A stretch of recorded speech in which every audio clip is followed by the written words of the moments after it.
There once lived a boy by the name Njau who lived in Limiru with his parents and older brother. Both Njau and Mena, his older brother, attended a local day secondary school. While Njau was in Form 2, Mena was in Form 4. They were 17 and 19 years old respectively.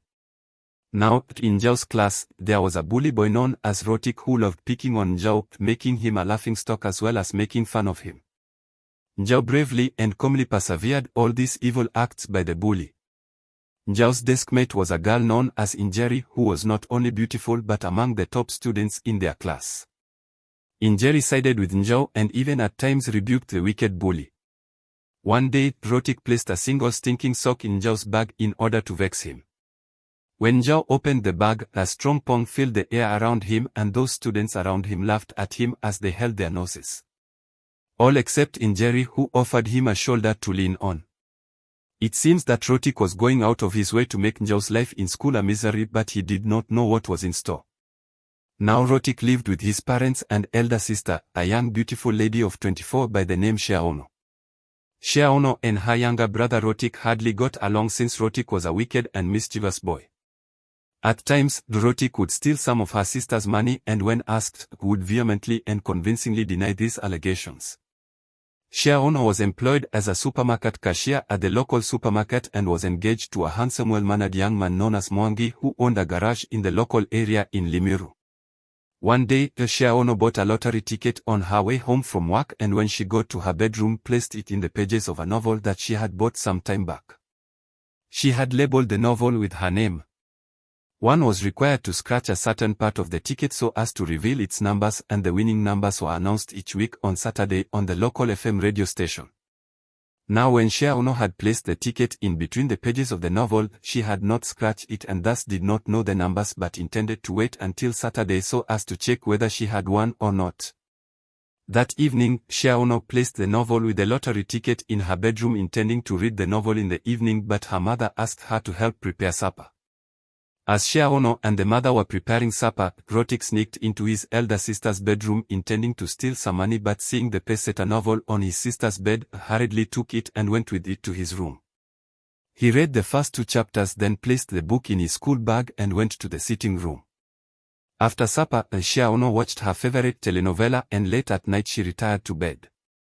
The lottery ticket was still inside the novel that was in Rotika's school bag. Sheaono never noticed the disappearance of her novel since at night she was quite tired and in the morning had to wake up early so as to leave for the supermarket in which she worked. Rotik also left for school with the novel in his bag and upon reaching school, attended lessons with his classmates. It was at 9:30 a.m. that he got the mad idea of framing Njau of theft. When the other students were out of the class on short break, he slipped the novel in Njau's desk placing a mathematics book over it and ran out. During the long break, Njau's elder brother went to the Form 2 class in search of Njau so as to borrow a mathematics textbook from him but did not find him in class. Mena went to Njau's desk, opened it and took the mathematics book and upon taking the book, he saw the peseta novel. Being a lover of literature, he took the novel as well, hoping to okay it with his younger brother later on. He then headed to his own Form 4 class and placed the books in his own locker and walked out. As he walked out of the Form 4 class, he met his younger brother outside and informed him that he had borrowed the Form 2 mathematics textbook. His brother told him it was alright since they would meet at home and after 5 minutes, the bell signaling the end of the tea break was rung. Students streamed into class and in Njau's Form 2 class, it was time for history and Njau's class teacher was to teach the lesson. When the teacher walked into class, Rotik immediately put his hand up requesting to speak. Rotik informed the teacher that he had lost a novel that he had come with that morning. The teacher mobilized 2 prefects to start searching all the desks in the class for the novel and it was not found. Rotik eyed Njau darkly and thereafter the lesson resumed after the teacher asked whoever had the novel to return it to Rotik. During the lesson Rotika's mind was in turmoil since he did not recover his novel and moreover his plan to implicate Njau had backfired. Very soon, it was time for lunch break and the students went out for lunch. After they took lunch, Njau went in search of his elder brother and they went and sat in the Form 4 class. Mena told his younger brother that he had also found a peseta novel in his desk and borrowed it. Njao explained to his elder brother how one of his classmates had reported a novel as missing and how their desks had been inspected. Mena then handed over the novel to Njao, and when he did so, a raffle ticket fell out of it. Njao saw it, immediately pocketed it and took the novel, intending to return it to Rotika's desk. Njao bade his brother farewell, asking him to go with the mathematics textbook home in the evening, and hurried to his class, where he returned the peseta novel safely back where it belonged. He was very glad at the turn of events and was sure that Rotik had intended to frame him for theft.